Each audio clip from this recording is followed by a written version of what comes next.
En pleine épidémie de coronavirus, Alpha Condé a organisé un simulacre de vote malgré des cas avérés d'infection, exposant ainsi les populations guinéennes à la pandémie. Le FNDC félicite le peuple de Guinée pour avoir massivement suivi, sur l'ensemble du territoire national, le mot d'ordre de s'opposer au coup d'État constitutionnel qu'Alpha Condé avait décidé de perpétrer le 22 mars 2020. Le FNDC se réjouit de la détermination et du sens élevé de responsabilité avec lesquels le peuple de Guinée a empêché cette forfaiture. Le FNDC déplore et condamne énergiquement les violences exercées sur les populations civiles par les forces de défense et de sécurité puissamment appuyées par les unités spéciales de l'armée et une milice aux ordres du pouvoir. Ces violences inouïes ont entraîné la mort, dans des conditions atroces, de 9 personnes à Conakry, une à Dubreka, une à Mamou, plus de 21 personnes à Zérékoré selon un bilan provisoire et une centaine de blessés par balle. Au cours de ces tristes journées de terreur, des lieux de culte ont été incendiés et des bâtiments publics et privés ont été pillés et vandalisés par les forces de l'ordre et la milice aux ordres du pouvoir. Le FNDC présente ses condoléances aux familles éplorées et à tout le peuple de Guinée.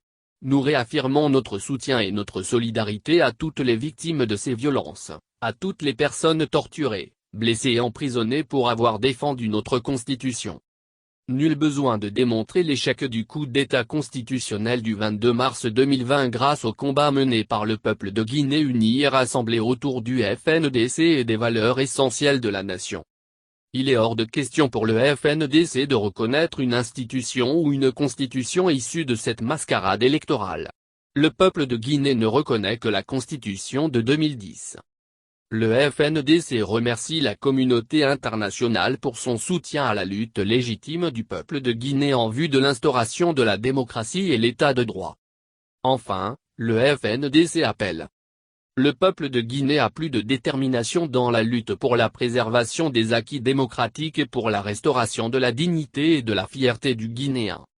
La communauté internationale a la mise en place d'une commission d'enquête indépendante sous l'égide des Nations Unies pour faire la lumière sur les crimes commis dans le cadre des manifestations pour la défense de la constitution guinéenne.